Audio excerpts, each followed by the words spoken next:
अस्सलाम वालेकुम dear students, I am Warish Azad and you are watching WS studio. आज की इस वीडियो के अंदर ओ लेवल इस्लामियात पेपर 2 सबसे इम्पॉर्टेंट टॉपिक कैलिफेट और उसके अंदर हज़रत उमर रज़ी अल्लाह ताला अन्हो जो है उनसे रिलेटेड अब नेक्स्ट क्वेश्चन करने जा रहे हैं। उनसे जो रिलेटेड पिछली वीडियो है, अगर वो आपने नहीं देखी तो वो उसका लिंक मैंने डिस्क्रिप्शन में डाल दिया है, वो आप ज़रूर देखें। एडमिनिस्ट्रेशन और हज़रत उमर की जो लाइफ थी बिफोर कैलिफेट, ये आपको वहाँ मिलेगा। आज की इस वीडियो के अंदर हम उनकी बात करेंगे, बैटल्स के ऊपर बात करेंगे। वैसे तो ये CIAs के अंदर लास्ट ईयर ये क्वेश्चन आ चुका है बैटल्स, और हर साल इसके चांसेस होते हैं बैटल्स के बहुत ज़्यादा समझ लीजिए इसको वेटेज दी जाती है। तो आज हम इन्हीं बैटल्स जो है उनको डिस्कस करने जा रहे हैं। बैटल्स जो हैं ये हज़रत उमर के दौर में पर्शियन और रोमन्स के अगेंस्ट लड़ी गई हैं। जो पर्शियंस थे उनको सासेनियन कहा जाता है और जो रोमन्स थे उनको बेजेंटाइंस कहा जाता है। तो ये दोनों बहुत बड़ी एम्पायर्स थी जो उस वक्त चल रही थी। और सबसे पहले हज़रत उमर का जो दौर है उसमें पर्शियन के अगेंस्ट बैटल्स हुई, और पर्शियंस की बैटल जो है उनकी एक लॉन्ग लिस्ट है। आप सबसे पहले उस लिस्ट को देखें कि कौन कौन सी वो बैटल्स हैं। तो उन बैटल जो हुई हैं वो पर्शियन के अगेंस्ट हुई हैं। पर्शियन वाली बैटल जो है ये आप स्क्रीन पे देख सकते हैं। सबसे पहले बैटल है बैटल ऑफ नमरक है, देन बैटल ऑफ जसर, ये इसको बैटल ऑफ ब्रिज भी कहा जाता है। नंबर 3 पे जो है बैटल ऑफ बुएब है, और उसके बाद जो है बैटल ऑफ कादसिया है। बहुत इंपॉर्टेंट बैटल है ये कादसिया की बैटल। इसके बाद जो है मैदान को वैसे सीज कर लिया गया। देन सेकंड लास्ट बैटल जो है वो बैटल ऑफ जलूला है और बैटल ऑफ नहावंद, ये लास्ट बैटल है। ये 6 बैटल्स हैं जो हज़रत उमर के दौर में पर्शियन के अगेंस्ट जो लड़ी गई हैं। तो अब हम 1 बाय 1 बैटल जो है उनको डिस्कस करते हैं। सबसे पहली बैटल बैटल ऑफ नमरक। अच्छा, जो बैटल ऑफ नमरक है, बैटल ऑफ नमरक के अंदर मेन चीज़, पहली बात आपको ये माइंड में रखनी है कि इससे पीछे हज़रत अबू बकर को जो दौर चला आ रहा था उस दौर में ही ये चीज़ें जो हैं वो स्टार्ट हो रही थी। तो हज़रत अबू बकर के दौर में हीरा एक बहुत बड़ी पोर्ट थी, ये मुसलमानों ने कैप्चर कर ली थी। तो पर्शियन इस चीज़ से ऊपर बहुत ज़्यादा फ्यूरियस थे, वो चाहते थे कि ये वापस ली जाए। तो उन्होंने अपना जो फेमस जनरल है वो सारा इकट्ठा करके पूरी आर्मी इकट्ठी की, और हीरा की सराउंडिंग में उन्होंने जो है एक आर्मी लेकर आ गए। मुसलमानों को जब पता चला, मुसलमानों ने उसको काउंटर किया और एक फियर्स बैटल हुई जिसमें मुसलमानों को जो है वो विक्ट्री मिल गई। ज़्यादा डिटेल में नहीं जाना, पुप्पू बनने की बिल्कुल ज़रूरत कोई नहीं है। 2-3 लाइंस के अंदर इसको आपने सिर्फ याद करना है। इतनी लाइंस जितनी मैंने बोली हैं ये मोर देन इनफ है। देन इसके बाद आते हैं नेक्स्ट बैटल की तरफ। बैटल नंबर 2 जो है बैटल ऑफ जसर भी इसको बोलते हैं, एंड इसका दूसरा नेम जो है वो बैटल ऑफ आप कह सकते हैं ब्रिज भी है। ये अक्टूबर 634 AD के अंदर ये बैटल जो है ये लड़ी जाती है। अब इस बैटल के अंदर मुसलमानों का जो मेन कमांडर है वो अबू उबैदा सकफ़ी हैं, ये उनको मेन लीड कर रहे हैं। और मुसलमानों की जो टोटल आर्मी है वो 9000 है। ये बैटल थोड़ी सी स्ट्रेंज है, इंटरेस्टिंग भी है। एक तो इस बैटल के अंदर ये था कि मुसलमानों को यूफ्रेटस रिवर जो है ये क्रॉस करना था, और सामने जो है पर्शियन आर्मी थी। तो अब जो हमारे उस वक्त के मुसलमानों के जो कमांडर थे अबू उबैद सकफ़ी, एक तो इनको ऑफ़र ये करवाई गई पर्शियन की तरफ से कि आप रिवर जो है ब्रिज यानी जो बनी हुई थी इसको क्रॉस करके आएँ, या नहीं तो फिर हमें आने दें। तो ये थोड़े ओवर कॉन्फिडेंट हुए। इनकी एडवाइजरी काउंसिल जो है इन्होंने इनको इस चीज़ के ऊपर जो है ये सजेशन दी कि हम ब्रिज जो है इसको यानी रिवर जो है इसको क्रॉस करके दूसरी साइड पे नहीं जाएंगे, पर्शियन को यहाँ आने दें। लेकिन ये ज़्यादा मतलब समझ लें इन ओवर कॉन्फिडेंस इन्होंने शो किया, और इन्होंने कहा कि नहीं हम क्रॉस करेंगे। तो उसके लिए इन्होंने बोट्स इकट्ठी की, और उन बोट्स जो हैं उन बोट्स की बनाई गई एक ब्रिज बनाई गई। और वो जो ब्रिज थी वो आपको अंदाज़ा हो गया होगा कि बोट्स की ब्रिज जो है वो कोई इतनी स्ट्रॉन्ग तो थी नहीं। तो मुसलमानों की जो आर्मी थी इन्होंने उस ब्रिज को जब क्रॉस किया, सामने देखा जो दूसरी साइड पर्शियन वाली साइड थी, तो वहाँ पर जो है एक ह्यूज आर्मी इनका वेलकम कर रही थी, और उनके पास एलिफेंट्स थे। अब अरब आर्मी जो थी इन्होंने एलिफेंट सुने हुए ज़रूर थे, लेकिन इन्होंने एलिफेंट के साथ कभी फ़ाइट नहीं की थी। तो इनके लिए एक बहुत बड़ा सरप्राइज़ था, और उनके साथ लड़ना, स्पेशली उनके ऊपर हौदा होता है वो जो जिस पे आर्चर्स बैठे हुए थे, वो सीक्रेट आर्चर्स थे, उनके पास जो है प्रॉपर एक समझ लो टेक्निक थी, और उन्होंने इनके ऊपर अटैक किया। तो मुस्लिम आर्मी इस सरप्राइज़ अटैक से एकदम से शॉक्ड हो गई, और वो जो ब्रिज इन्होंने बनाई हुई थी वो भी कोई इतनी इनकी हेल्प नहीं कर सकी। तो उस 9000 जो मुस्लिम आर्मी थी, इन 9000 में से ये हुआ कि 3000 जो है वो तो डायरेक्ट उसके अंदर शहीद हो गए। मुसलमानों के जो कमांडर हैं अबू उबैद सकफ़ी, ये भी शहीद हो गए, और इनके एक भाई मुसन्नना जो है उन्होंने सेकंड कमांड की मुसलमान आर्मी की।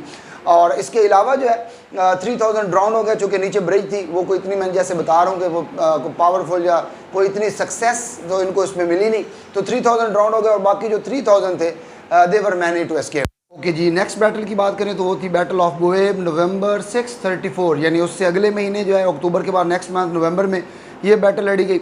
और इस वक्त ये कह सकते हैं कि ये जो बैटल ऑफ बुएब जो थी ये टोटल एक रिवर्सल थी जसर की, यानी उस दफ़ा जो है मुस्लिम जो हैं they cross the bridge, but this time जो पर्शियंस थे उन्होंने क्या किया, उन्होंने जो है वो ब्रिज क्रॉस कर दी।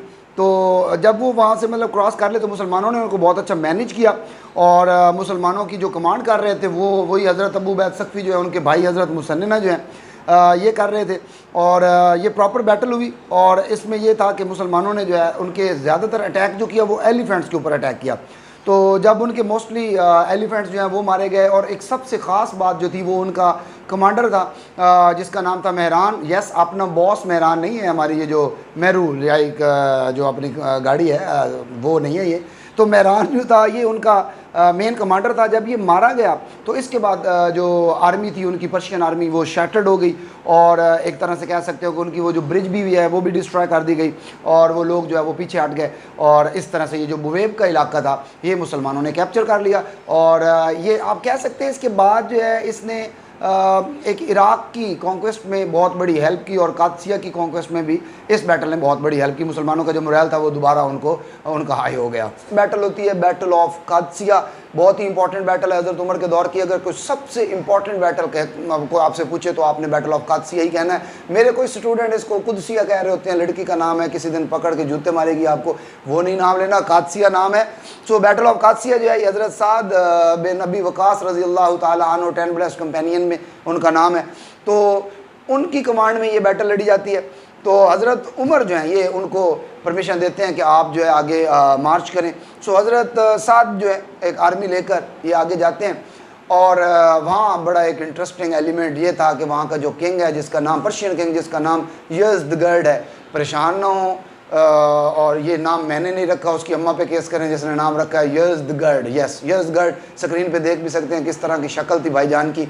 तो यज़दगर्द 3 ये उनका लास्ट किंग था, सासैनियन का लास्ट किंग था। नबी वकास जो है उन्होंने अपना इन्वाय भेजा और इस्लाम का जो मैसेज है वो इनको दिया। वही 3 मुसलमानों के जो एक ऑर्डर्स एक ऑफर्स होती थी, इस्लाम एक्सेप्ट कर लें, जिजिया पे कर दें या फिर फाइट करें। तो इसको किंग यज़दगर्द, क्या नाम है, तो बहरहाल इसको ये इंसल्ट फील हुई और इसने कहा कि ये होते कौन है मुझे मतलब इस तरह की ऑफ़र करवाने वाले। तो इसने सबक सिखाने के लिए मुसलमानों को एक आर्मी जो है वो लॉन्च कर दी। 120,000 1,20,000 की आर्मी जो है ये इसने वहाँ पे भेजी। तो हज़रत साद बिन अबी वकास उनके पास जो उस वक्त आर्मी थी यानी मुस्लिम आर्मी जो थी देवर 30,000, और इसके अंदर आपने एक बात जो बतानी है वो ये है कि 1400 जो थे वो सहाबा कराम थे यानी कंपेनियंस ऑफ होली प्रॉफिट सल्लल्लाहु अलैहि वसल्लम थे।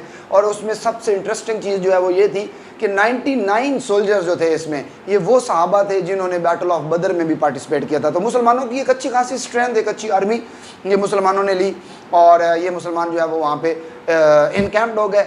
इसमें जो सबसे राइट हैंड किंग यज़दगर्द का था जो समझा जाता था वो था रुस्तम।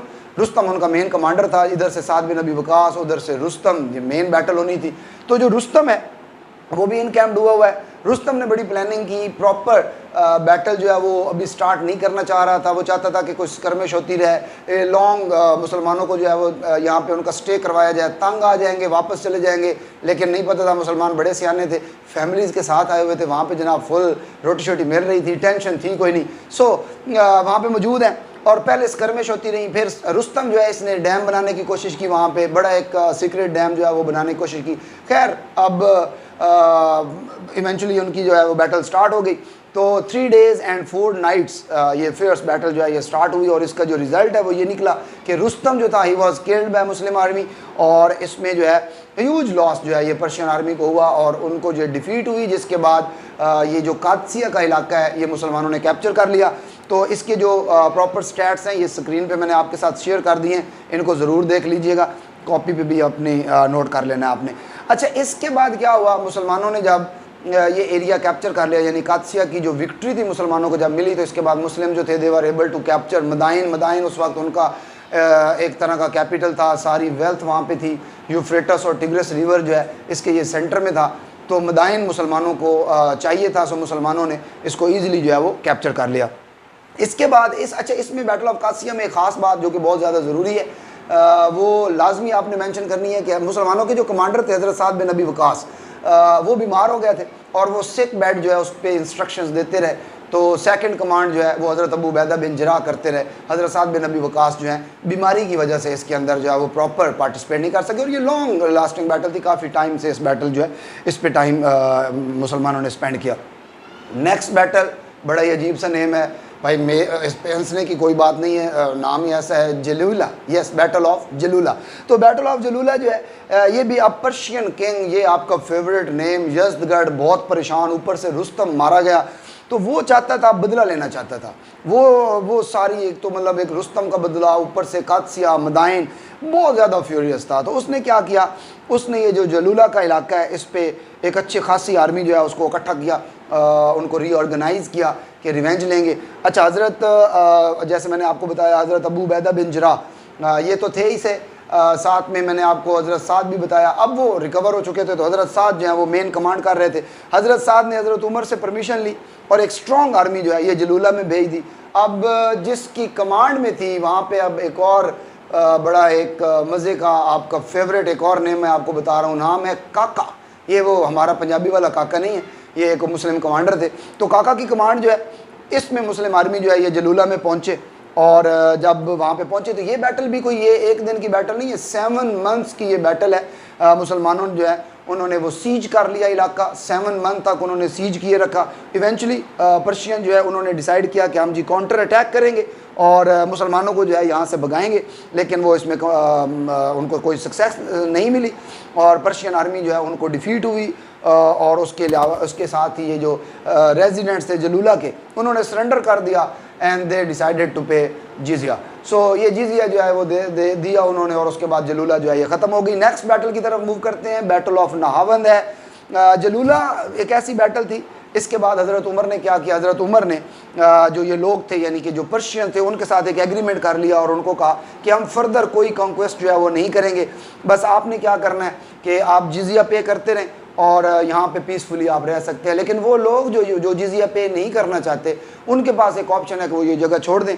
तो कुछ टाइम तो ये जो पर्शियन थे बंदे के पुत्र बनते रहे और वहाँ पे रहते रहे, लेकिन आफ्टर सम टाइम उनके अंदर वो जो कीड़ा था वो मतलब उनको बार बार इंस्टिगेट कर रहा था, तंग कर रहा था मुसलमानों से लड़ने के लिए। तो खैर पर्शिया ने फिर दोबारा क्या किया, उन्होंने 60,000 की आर्मी जो है वो ऑर्गेनाइज़ कर ली। मुसलमानों की आर्मी अभी 30,000 थी।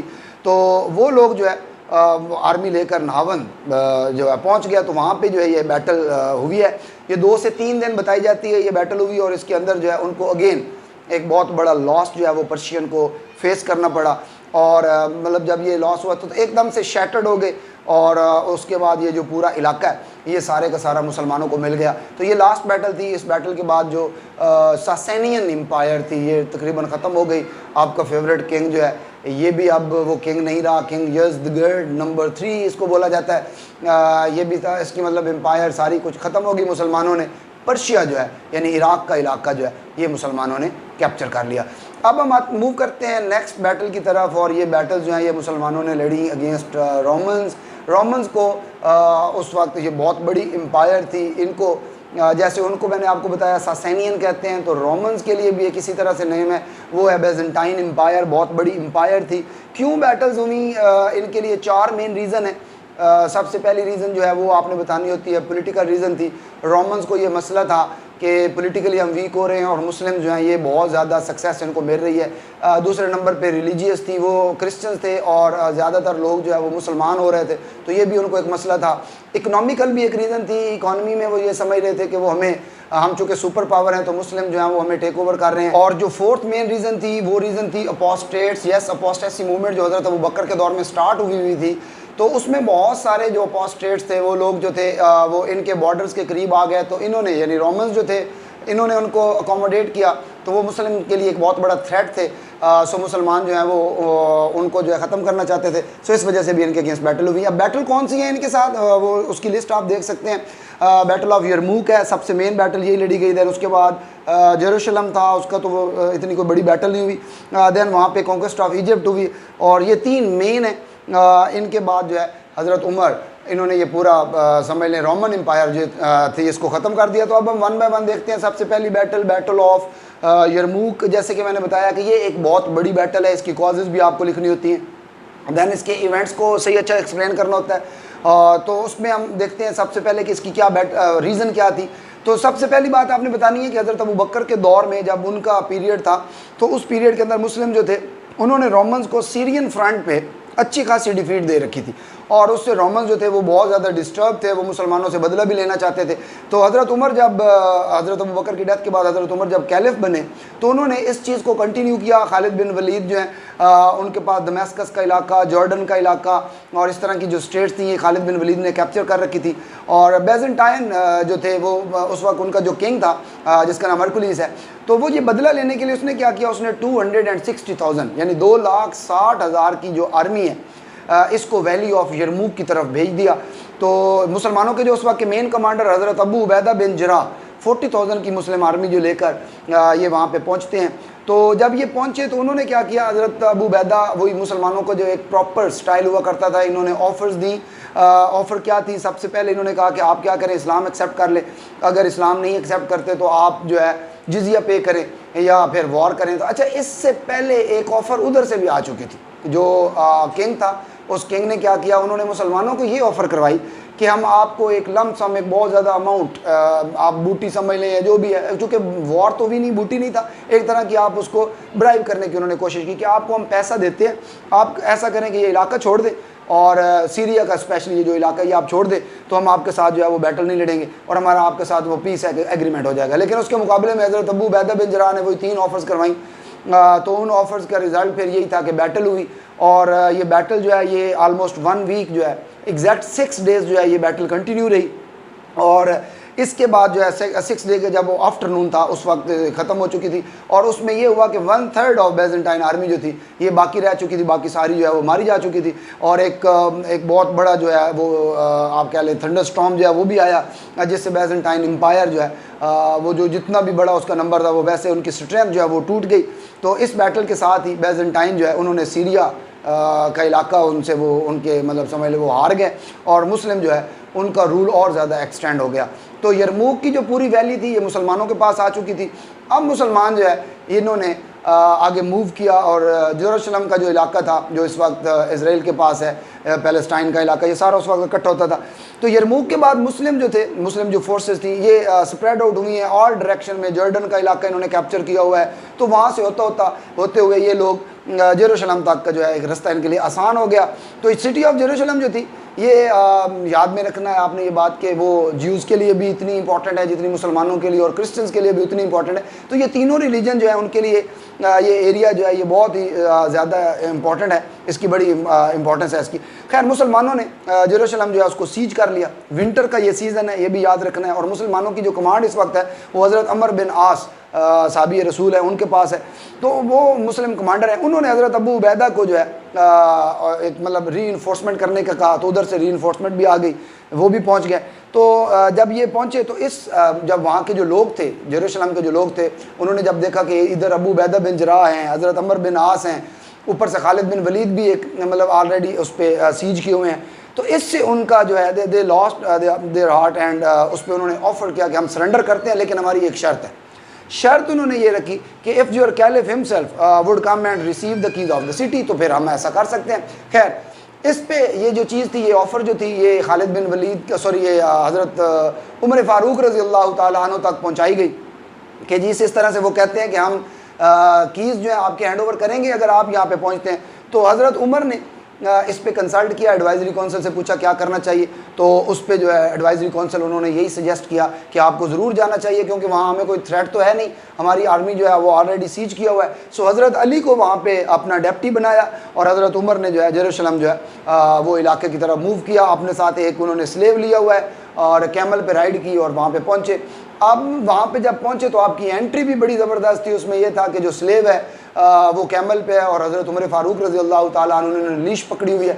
तो इनकी एंट्री देख के भी वो लोग बहुत ज़्यादा इम्प्रेस हुए और उन्होंने कहा कि यार कितना सिंपल और कितनी एक मतलब ऑस्टेरिटी एक सेटअप है, एक ऑस्टेरिटी मेजर्स हैं जो इन्होंने उठाए हुए हैं। खैर इससे वो लोग बहुत इंप्रेस हुए हज़रत उमर फ़ारूक रज़ियल्लाहु ताला अन्हु की सिंपलिसिटी से, और वही अकॉर्डिंग टू द प्लान उन्होंने ये सिटी जो है ये उनके हैंड ओवर कर दी। अब हज़रत उमर फ़ारूक रज़ियल्लाहु ताला अन्हु जो है थैंक्स गिविंग नफल पढ़ना चाहते थे वहाँ पे, तो क्रिश्चियन जो थे वहाँ के, उन्होंने ऑफ़र किया कि आप हमारे चर्च में जो है ये नफल पढ़ सकते हैं। हज़रत उमर पढ़ने लगे, लेकिन फिर उन्होंने जो है इस ऑफ़र को डिक्लाइन किया। उसकी वजह ये थी कि अगर वो उस चर्च के अंदर नफल पढ़ेंगे तो हो सकता है उनकी अपनी आर्मी उनके जाने के बाद इसको मस्जिद ना बना दे, तो ये रिलीजियस हार्मनी के ख़िलाफ़ था। सो उन्होंने फिर पूछा कि कोई और जगह ऐसी, तो फिर वहाँ के लोगों ने बताया कि हज़रत दाऊद अलैहिस्सलाम जो थे एक नबी है गुज़रे हैं, तो उनके यहाँ पे साथ एक जगह वो नमाज़ पढ़ा करते थे। तो हज़रत उमर फ़ारूक उस जगह पे गए, वहाँ पे उन्होंने नमाज़ पढ़ी, थैंक्स गिविंग नफल जो थे वो परफॉर्म किए। तो क्रिश्चियन इस चीज़ से इतने ज़्यादा इंस्पायर हुए, इतने इम्प्रेस हुए कि उन्होंने हज़रत उमर के जाने के बाद वहाँ पे एक मस्जिद बनाई और उस मस्जिद का नाम मस्जिद उमर रखा। आज भी ये मस्जिद मौजूद है, गूगल कीजिए आपको पता चलेगा।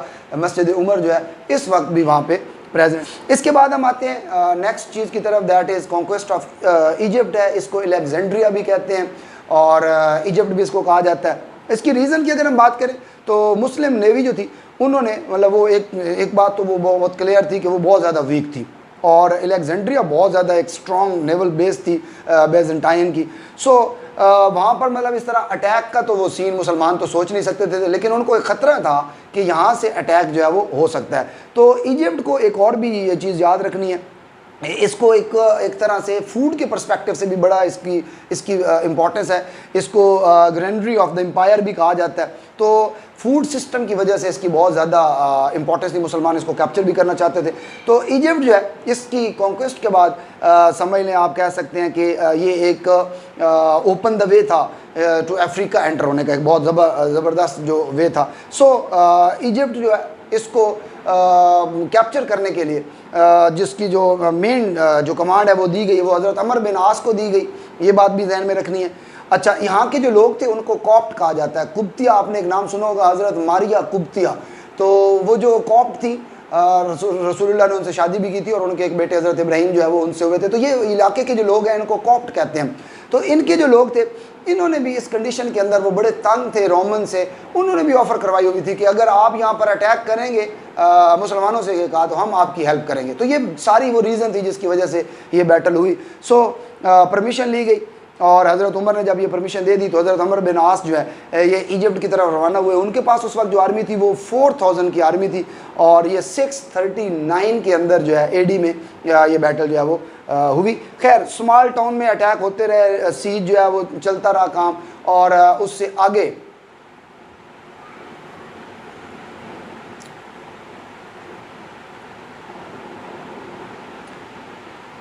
अच्छा स्टार्ट में मतलब स्मॉल टाउन जो थे उन पे अटैक होता गया, सीज जो है उसको आगे कंटिन्यू किया गया और एक बहुत बड़ी फोर्ट जो है उसको फुस्तात कहते हैं। आज के दौर में हम उसको कायरो भी कहते हैं, ये पुराना नाम था उसका। तो फुस्तात का इलाका जो है यहाँ तक मुसलमान पहुँच गए। 7 मंथ तक मुसलमानों ने जो है वो इसको कैप्चर किए रखा और इसमें कोई प्रॉपर उस तरह से आप कह सकते हैं कि बैटल नहीं हुई, स्कर्मिश होती रही छोटी मोटी। इजिप्शियन किंग जो थे उसको जो है जब इस चीज़ का पता चला तो उसने एक लार्ज आर्मी जो है, बहुत बड़ी आर्मी अलेक्जेंड्रिया की साइड पे जो है वो भेज दी। इससे जो है वो बहुत बड़ी तादाद थी और इसमें मुसलमान जो है उसके मुकाबले में बहुत कम थे। मुसलमानों की रीइंफोर्समेंट हुई लेकिन वो तकरीबन कोई 12,000 थी और इधर से जो अलेक्जेंड्रिया के लोग थे दे वर अराउंड 50,000। तो एक बहुत बड़ा नंबर था और ये बैटल बहुत बड़ी हो भी सकती थी। लेकिन इसमें हुआ ये कि इसी सीज के दौरान एक न्यूज़ मिलती है, अलेक्जेंड्रिया के लोगों को न्यूज़ ये मिलती है कि उनका जो पर्शियन कह रहा हूँ, ये जो रोमन किंग था हरकुलिस, उसकी डेथ हो गई है। तो इसकी डेथ के बाद जो है अब वो लोग जो है वो एक तरह से समझ लें शैटर्ड हो गए, वो प्रॉपर जो है उनमें वो मोटिवेशन नहीं रही। तो मुसलमानों के लिए एक बहुत बड़ा एज था। सो इस पे मुसलमानों ने जो है उस सिटी जो है उसको बिसीज रखा और इवेंचुअली मुसलमान जो है उनको विक्ट्री मिल गई और ये सारा इलाका जो है, इजिप्ट का इलाका जो है, ये मुसलमानों ने कैप्चर कर लिया। तो ये था फॉल ऑफ इजिप्ट। और इसके बाद फिर हज़रत उमर फ़ारूक रज़ियल्लाहु ताला अन्हु जो है उनकी ज़्यादातर टाइम जो है वो एडमिनिस्ट्रेशन की तरफ रहा और ये सारी बैटल्स थी। इनमें ज़्यादा जो है अगर आपसे क्वेश्चन पूछा जाए तो पर्शिया के पर्सपेक्टिव से बात की जाए तो उसमें कादसिया बहुत ज़्यादा इंपॉर्टेंट है। रोमन के पर्सपेक्टिव से बात की जाए तो उसमें यरमूक जो है वो बहुत ज़्यादा इंपॉर्टेंट है। याद रखना है लास्ट CIS के अंदर पर्शिया के पर्सपेक्टिव से बैटल ऑफ नाबंद आ चुकी है, और क्या पता अब वो हज़रत उमर को टच भी ना करे, और ये भी पॉसिबिलिटी है कि वो हज़रत उमर की जब नेक्स्ट कोई क्वेश्चन दे तो उसमें से रोमन का क्वेश्चन जो है वो दे सकता है। सो यही बैटल्स हैं, इतनी ज़्यादा डिटेल में याद करने की कोई ज़रूरत नहीं है। जिस तरह से मैंने आपको बताया है शॉर्ट वे में जाएं और इनको इसी तरीके से जो है वो तैयार करें। Best of luck for your upcoming exam, specially जो विंटर सीरीज़ के बच्चे हैं उनके लिए। तो चैनल को ज़रूर सब्सक्राइब करें। मिलेंगे इंशाल्लाह नेक्स्ट वीडियो में, तब तक के लिए इजाज़त दीजिए। अल्लाह हाफिज़।